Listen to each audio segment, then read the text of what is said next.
Sloppy defense in the first inning and not nearly enough offense leads to a frustrating loss today for the Seattle Mariners.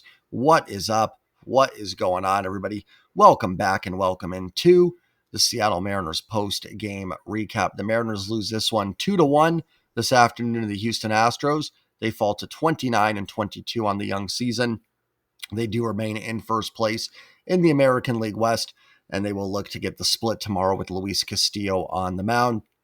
As always, before I go any further, you guys can gals can hit the like button. It helps out tremendously.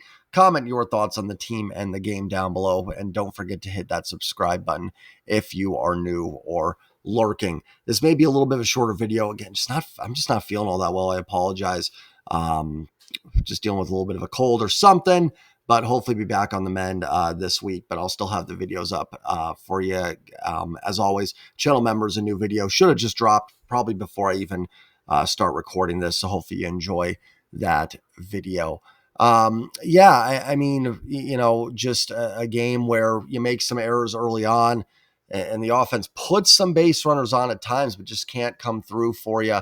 And it leads to a frustrating loss here today. Mariners just can't seem to get over that hump of 8 games over 500. They seem to hit it.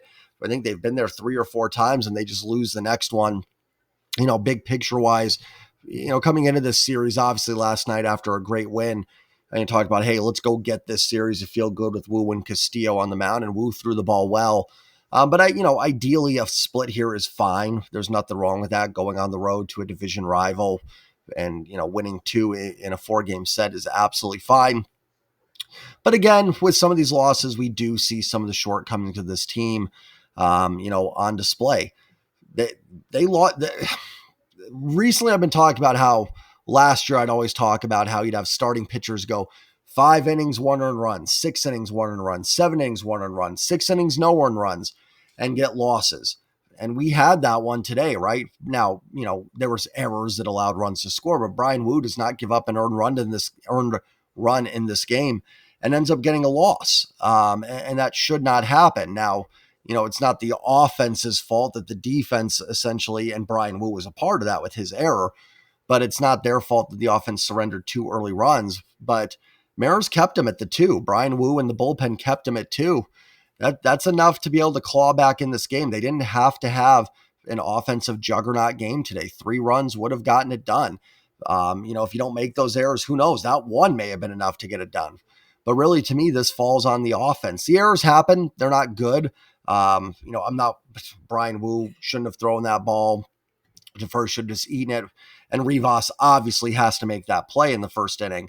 But the offense has got to be better and find a way. They had some opportunities, but the top of the order really just didn't get the job done. They couldn't get that big base hit. And while this road trip has been really good for the Mariners, right? They're 6-3, right? Yeah, they're 6-3 on this road trip. Even if they did lose tomorrow, a 6-4 road trip is still outstanding. You would take 6-4 every 10 games. But we have seen a little bit kinks, cracks in the armor, I think more so in this road trip and then the previous homestand than we have in recent, before then when the offense was just on fire and the pitching was struggling, but I was kind of able to, and I think most fans were able to justify it with, well, you're missing Logan Gilbert and George Kirby. So of course the pitching isn't looking as good. Now the pitching's starting to get in line and the offense is, I think, coming back to more what we thought it might be. It still has not been a bad offense overall, and I will get into the scoring recap here in a second. They're still top 6, I think, in WRC+. And you might say, well, Jay, that's the whole season. That doesn't count recently, but the whole season does count, right? You can't take away what they did in April, but we are seeing, like I said, just some cracks there in the foundation. Maybe the injuries playing a part. They certainly are. You're missing Victor Robles and Luke Raley. But and today, Garver and Solano did get on base a few times each, so I can't really blame them today. But, Leo Rivas has lost some of the shine that he had there. And you're just seeing, like I said, the inconsistencies. JP can be really good, but then his games where he's just not on. And if Julio and Cal aren't carrying the top of the order, it's trouble. Polanco didn't play today, but he's been scuffling. It doesn't mean there's a bad look long-term here. There's trades you can make. They will play better offensively. And listen, despite all that, They're a win away tomorrow from a 7-3 road trip, so you shouldn't be up in arms or anything about what's going on. But just that, there are some cracks there. We knew this team had them, but it's just gonna be a matter of can the current team fix those, and at the very least, they're finding ways to win it when they have those cracks, or they're gonna have to go out and get something to fill those in. So let's go ahead and get in to the scoring recap. Not a lot here today. In the bottom of the first, Christian Walker singled on a ground ball to Brian Wu. Altuve scored, and Walker advanced to second on the throwing error by Brian Wu. Same in the bottom of the first inning. We'll stick there. Victor Caratini reached on a fielding error by Leo Rivas. That allowed Christian Walker to score. And at the top of the second, after an Arozarena triple, Mitch Garver grounded out to Mauricio Dubon, and that scored Randy Arozarena. So, Astros scored 2 bottom of the first, Mariners scored 1 top of the second, and that was it for you. So, and listen, had the Mariners scored the 3 and won 3-2, Astros fans could say the same thing about their offense scuffling. But the pitching did its job after those first 2 runs. That they gave you ample time to come back, and there were opportunities with a couple guys on. There was a little bad luck. Solano gets the base hit that hits Mitch Garver, and that could have cost you a rally and a tying run. You probably weren't going to get one off of Abreu tonight after getting to him yesterday. Just didn't feel like that was going to happen, and Hader is a nightmare to face. So you kind of had through the 7th to get it done, and that's how it is against the Astros. I'm not going to say they were lucky to get runs off Hader, because they weren't. Julio hit the ball hard down the line, and Cal crushed a home run. But it's going to be very unlikely. It'd be like Munoz, right? If a team, hits a single and a home run off Munoz, they weren't lucky. But the odds of doing that back-to-back nights are going to be very difficult. Now, the good news from that standpoint is I would assume Abreu is probably down tomorrow, and there's a pretty decent chance I would say Hader is as well, throwing 17 pitches and throwing, I think, 10 last night. Maybe Hader in a pinch could be used tomorrow. Maybe the Astros view this as a really big series, so they may push it. I think they're off Monday. I know the Mariners are, so maybe you might get an extra one out of Hader, but I would assume Abreu throwing 21 pitches tonight and throwing almost 30 last night almost has to be down tomorrow. So, there are some benefits, and I do feel good that this team can get the split, and I have no problem with that, right? I don't. It does just stink that this team had a couple blunders in the first inning, and that lost you the game. 2 errors essentially lost it for you. Now, again, I'm blaming the offense for not coming back here, but that's what's frustrating about this one is just that you did keep them at the 2. It was frustrating the first inning would go down 2-0, thinking, oh man, here we go. But if you would have told me, Jay, they're going to hold them in 2 the rest of the game, I would tell you the Mariners find a way to win it. Now, Framber Valdez is a really good pitcher, so credit where credit is due. A good pitcher went out there and shut you down for 6 innings. Again, this isn't losing a game to the Rockies or anything like that, obviously. But like I said, it just does amplify maybe some of the shortcomings. Let's go ahead and get into the box score. Brian Wu, 6 innings, 9 hits, 2 runs, none of them earned, no walks, 5 Ks. 9 hits is a lot. Looks like Wu's velocity kind of dipped a little bit. I didn't see if it came back. Wasn't paying attention too much to it. But it was down to like 93 there at the end of the first and into the second inning. Something to keep an eye on. Like I said, a lot of hits. Wu did wiggle in and out of trouble. It could have been 3-4-1 very easily. Wu deserves credit for wiggling out of those jams. And overall, Brian Wu was fine, right? Sometimes hits, find some grass and stuff like that. How many were extra base hits? None of them. There was not a single extra base hit today for the Houston Astros. So you're talking about a lot of singles that got in there. Let me actually check Savant. I'm curious what the Astros expected batting average was today. A lot of hits, so it might be high, but maybe there was some bloopers in there and stuff. It was 304, so and 3 of the top 5 exit velos were from the Astros. Wu only had 6 swing and misses, so I mean, it looks like, from what I saw, legitimate hits, but managing to keep him to singles and keep him off the board, I thought Wu was fine. And again, you're not going to be just perfect every time out either. Sometimes you're going to have your best stuff and you're going to dominate. Sometimes you're going to have okay stuff and get lit up. Sometimes you'll be in between. You may give up some hits, but you're able to wiggle in and out of trouble. And that's really what Brian Wu was able to do today. And then Casey Legumina goes 2 innings, gives up 2 hits, no runs, no earned, no walks, no strikeouts. Nice by Legumina to give him 2 innings. He'll probably be down tomorrow, but it should mean you have Spy or Brash, Munoz, Vargas, Snyder, all good to go for tomorrow's ball game. So you're in pretty good shape bullpen wise for the game tomorrow. So pitching did its job. Fielding let him down. One of those was Brian Wu, the fielder, not the pitcher, and then Leo Rivas. I mean, that's a routine play he's got to make there. But other than that, pitching absolutely fine. Offense, 5 hits, 5 walks, but just couldn't cash in with runners in scoring position today. 0 for 6.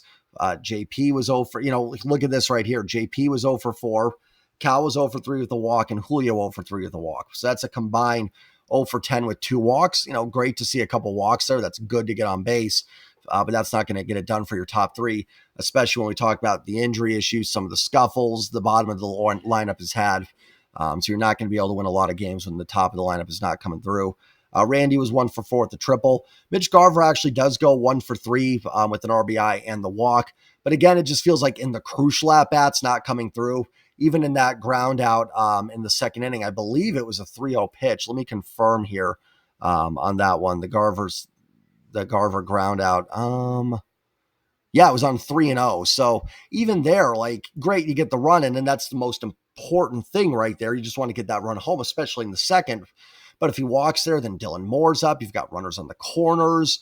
With an out, I think Dylan Moore did walk or reach base in that next at bat there in the top of the second. Let's see. Moore grounded out, but Solano walked and Williamson singled. So, if Garver takes there and maybe works a walk and those happen, you could have bases loaded, 1 out. Now, Valdez may have pitched that differently, so we don't know that would have happened. But even in that at bat, it was like, cool, we got the run in. And again, in the second inning, that's fine. But the walk may have been, better there to keep the momentum going. Dylan Moore, tough game, 0 for 4. When you're dealing with stuff and struggling, you need Dylan Moore to produce against left-handed pitching. When you have this lineup out there that is the lineup to hit lefties, Dylan Moore's got to produce. Donovan Solano, 2 for 3 with a walk. For the first time in a while, certainly wasn't Solano's fault today. Even I think his out was squared up pretty well. The one hit was just bad luck, hits Mitch Garver there. Gets a hit off Hader in the 9th inning, so hey, kudos to Donovan Solano. He did his job today. Taveras pinch ran. I honestly thought, I know it's tough. You can't just say, run no matter what. But that felt like a spot there with Williamson up and Leo Rivas up. Just send Taveras. If he's caught, then he's caught. So be it. I didn't have a lot of faith that the bottom of the order would get him home. Your best bet there is probably send him and hope that Williamson or Rivas can bloop one in there for you. Williamson 1 for 3 with a walk, so on base twice. Rivas was 0 for 4. I didn't really get not pinch hitting for Rivas in the 9th inning. I mean, even like Rowdy Tellez there, maybe again, Polanco struggling to bat right-handed. I'm still not sure what's all going on there. He did it yesterday, but doesn't do it, in the later in the game. So I don't know, but maybe, and I'm not, Rowdy Tellez probably would have made an out against Josh Hader. In fact, I would have be very confident he would, but at least you can run into one. At least someone's up there that if you somehow just miss a fastball center cut, Rowdy can put one out. That may have been the best option there. Again, you're probably not winning the game anyways against Hader, but a little surprised that Polanco, Tellez, didn't get an at bat there somewhere in this game. But again, Polanco scuffling. So, I'm not going to question it too much there. Rivas tried to bunt in that 9th inning and didn't make contact. It was kind of weird. I honestly, what I would have done as a manager, I'm okay with having Williamson and Rivas take those at bats. I would have sent Leody Taveras. I know lefty Hader. I don't know what his pickoff move is. Generally, relievers don't have great ones. I just would have sent him. He's picked off. If he's thrown out, he's thrown out or picked off. It's worth the risk. Then a bloop, you tie the game. Then it's a little bit easier, right? You don't have to hit the ball hard. You can just parachute one in there off Hader. And maybe you tie that game off. But again, that's arguing kind of semantics. The big problem was the overall picture of the offense, just, not doing enough there. Oh, and Brian Wu threw 93 pitches, 60 strikes. Valdez threw 101, only 55 strikes. Valdez gives up 4 hits, 4 walks in a 6th inning. So you did have opportunities against him. Again, Valdez is crafty. Like, he can work around that for sure. And he's done it a lot, but you had ample opportunity to get the lead in this game and fight back into it. So frustrating there. So, again, small picture-wise, frustrating game, especially when those 2 errors in the first inning legitimately lost you the game and you did not give up an earned run and lost. big picture, got a chance to get the split tomorrow. You're going to remain in first place in the series. If you can do that, you're 3.5 games up. Tomorrow does feel like a pretty big game. A win, you're 3.5 up. I know it's only still May, but it would still be nice. A loss definitely gets Houston. Well, for sure it gets Houston the series win, and definitely gives them a lot of momentum, I think, going into next week here. Again, it's going to be a long summer. And again, like I said the other day, I don't mean that from a negative standpoint. It's going to be a dogfight back and forth. But I think a win tomorrow would feel pretty crucial. There's a few games where you go, that would be kind of a big one. If they lose, of course, the season's not over. They'd still be in first place. It would be far from even close to being like devastating. But it does feel like one of those games that you kind of circle and go, might want to get that one tomorrow. So if they do, all's good. But the offense has got to be better. You're facing another lefty tomorrow, so we'll probably see Garver and Solano again. I imagine Cal catches tomorrow and Garver DHs. So we'll see. Maybe Solano can carry some of that momentum over. He was better today. Need Dylan Moore to step up and need Julio. Need Julio and Randy to maybe put one in the Crawford boxes here and do some damage. So we'll see if we can get that tomorrow. That's all I've got. Tough loss. Always hate when a pitcher throws the ball well and you can't find a way to get the W on that. So definitely had some 2024 vibes here. But great thing about baseball is another one right out there tomorrow. Like, comment, subscribe, and I'll be back tomorrow with the post-game recap. Take care, everybody, and as always, go Mariners. Peace.